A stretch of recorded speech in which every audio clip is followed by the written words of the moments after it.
எனக்கு அதில் சம்மந்தம் இல்லைனாலும் மாதம் பௌர்ணமி தினங்களில் வந்து என்ன மாதம் 30 நாளும் எனக்கு வந்து ஃபுல் ஒர்க் இருக்கும். காலையில் ஒரு சாங், மத்தியானம் ஒரு சாங், 7 மணிலேருந்து 1 மணி வரைக்கும் ஒரு கால் ஷீட்டுன்னு பேர். அந்த நேரத்தில் இப்போ எல்லாம் கால் ஷீட்லாம் கிடையாது. ராவு பகலாக ஒர்க் பண்ணிகிட்டே இருக்காங்க, நைட்டெல்லாம் ஒர்க் பண்ணுறாங்க. 6 மாதம் ஆகுது ஒரு பாட்டு பண்ணுறதுக்கு. 6 மாதம் ஆகுது. 1 வருஷம் கூட எடுத்தவங்கெல்லாம் இருக்காங்க. அதில் ரெக்கார்ட் பிரேக் பண்ணுறவங்கெல்லாம் நிறைய இருக்காங்க. அவங்கள பற்றி நமக்கு ஒன்றும் இது இல்லை, அவங்கள குறை சொல்லணும்னு இல்லை. வரல, வந்தால் தானே. இப்போ நான் வந்திருக்கேன், நான் வந்தால் தானே, வந்துட்டேன்ல.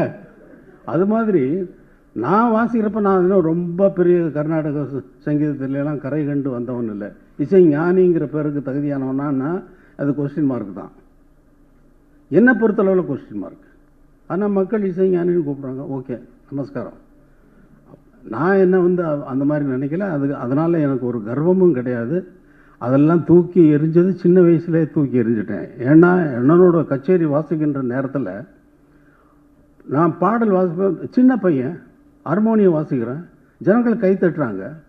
கைத்தட்ட பெருமையாக இருந்தது. நிறைய ப்ராக்டிஸ் பண்ணி நிறைய வாசிக்க ஆரம்பித்தேன். ஆரம்பிக்க இந்த கைத்தட்டல் வந்து ஜாஸ்தியாகி எனக்கு கர்வம் வந்து ஜாஸ்தியாகிட்டே போயிட்டு இருந்தது. ஒரு ஸ்டேஜில் வந்து இதை கைத்தட்டுறாங்களே, இது எதுக்கு கைத்தட்டுறாங்கன்னா, பாட்டுக்கா, மியூசிக்கா, நம்ம வாசிக்கிற திறமைக்கா, எதுக்குன்னு சொல்லி என் மனசு வந்து உள்ளுக்குள்ளே வந்து ஒரு கேள்வி எழுப்புனா, இல்லை இது டியூனுக்காகத்தான் கைத்தட்டுறாங்க. அது என்ன வாசிப்பேன்னா வந்து சினிமா பாடல்கள், பாப்புலரான சினிமா பாடல்களை வாசிப்பேன். அந்த பாடல் யார் அப்போ இந்த டியூனுக்கு கைத்தட்டுறாங்கன்னா இந்த கைத்தட்டல் யாருக்கு போகுது? பாட்டுக்கு போகுது. பாட்டு யார் போட்டா? MS விஸ்வநாதன் சார் போட்டார். அப்போ இந்த கைத்தட்டல் வந்து விஸ்வநாதன் சாருக்கு போகுது. அப்பாடா, என் தலையில் இருந்ததெல்லாம் இறங்கி போச்சு, பாரமெல்லாம் இறங்கி போச்சு. நமக்கும் இதுக்கும் சம்மந்தம் இல்லை. ஜனங்கள் அவங்க பாட்டுக்கு அவங்க ரசிக்கிறதுக்கு கைத்தட்டுறாங்க, இதுக்கு நமக்கும் சம்மந்தம் இல்லைன்னு இந்த கர்வத்திலிருந்து எப்பொழுதோ நான் விடுபட்டு விட்டேன். அதனால் எந்த புகழ்மொழியும் எந்த பாராட்டுகளும், இங்கே பாண்டே வந்து எவ்வளோ பேசினார், ஒன்றும் ஒட்டலை. எனக்கு இல்லை, அதை பற்றி சிந்தனையே கிடையாது. நான் வந்து சிவபக்தன் என்று சொன்ன மாதிரி என்னுடைய வேலை வந்து காலையில் 4 மணியிலிருந்து தொடங்கும். ஒரு நாளைக்கு 2 பாடல்கள் ரெக்கார்ட் பண்ணுவேன். சில நாட்கள் 3 பாடல்கள் ரெக்கார்ட் பண்ணியிருக்கேன். ஒரே நாளையில் 3 தினங்களில் 3 படங்களுக்கு பின்னணி இசையை அமைத்திருக்கிறேன்.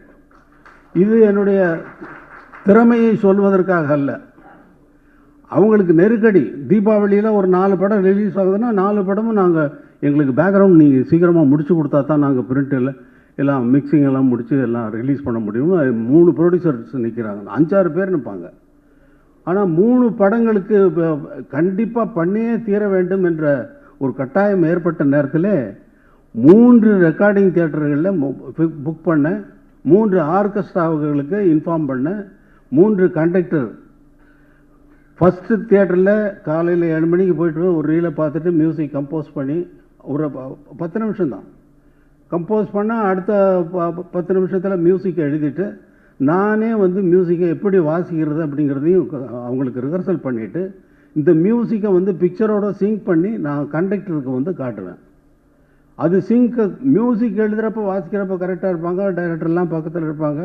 வந்து கரெக்டாக வந்து அந்த மியூசிக்கை வந்து அவங்க ஷார்ட் சேஞ்ச் ஓவர் வந்தவுடனே கரெக்டாக அந்த சேஞ்ச் ஓவர் அந்த மியூசிக்கை அங்கே போய் அப்படி உட்காந்தோடனே சார் எப்படி சார் இதே மாதிரி ஒரு ரீலை கம்போஸ் பண்ணி அவரை கண்டக்டரை வந்து அவரை கண்டக்ட் பண்ணி எனக்கு தப்பு இல்லாமல் கண்டக்ட் பண்ணி காட்டணும்.